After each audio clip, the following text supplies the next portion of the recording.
Henry versus the Universe by Erik Josephson.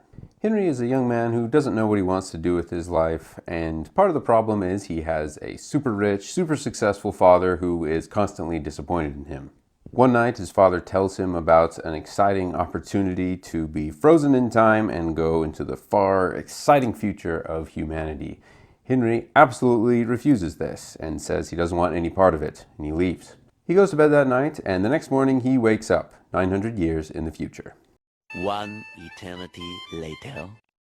So yes, I wrote this book. I haven't reviewed one of my own books for the 3 years that I've been doing these book reviews, but I will try to keep my review of this as unbiased as possible.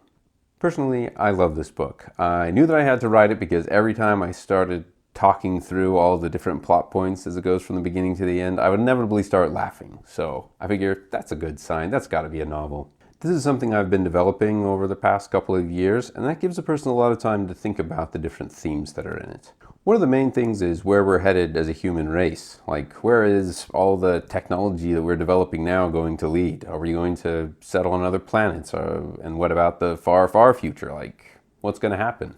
So it was really fun to explore different possibilities there.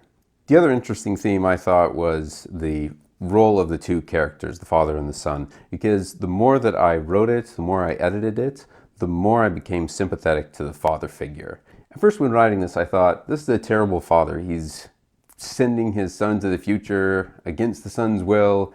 But I think it's actually an interesting question. Like, if you were in the father's position and you knew for a certainty that your son would be better off in this fantastical world that you could envision because you're a futuristic visionary type person, and you saw that your son was wasting his life in the basement and you could just see his future playing out not in a very fulfilled way, and you knew he would be filled with regrets. Like, if you imagine that as a reasonable possibility, and if you knew that if you sent him into the future it would open up possibilities for him, wouldn't it be a bit tempting to just pull the trigger and then maybe your son will hate you, he may or may not forgive you, but at least he'll be making a mark in the universe, he'll just be having more opportunities. I don't fully go along with the father's motivations, but it was surprising how much I could see where he was coming from. Another idea that just became more and more fascinating as I was putting this book together is how temporary our world is.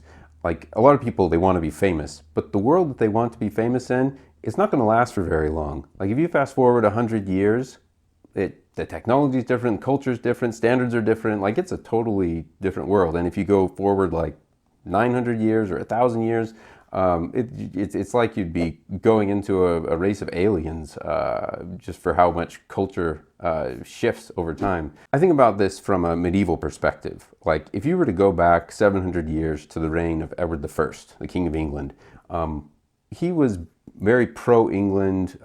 He thought of himself as the modern-day King Arthur that was going to rule over the whole island. If you were to take Edward I and put him in the middle of the streets of modern-day London, I don't think he'd be feeling that English patriotism that he might have felt back in his day.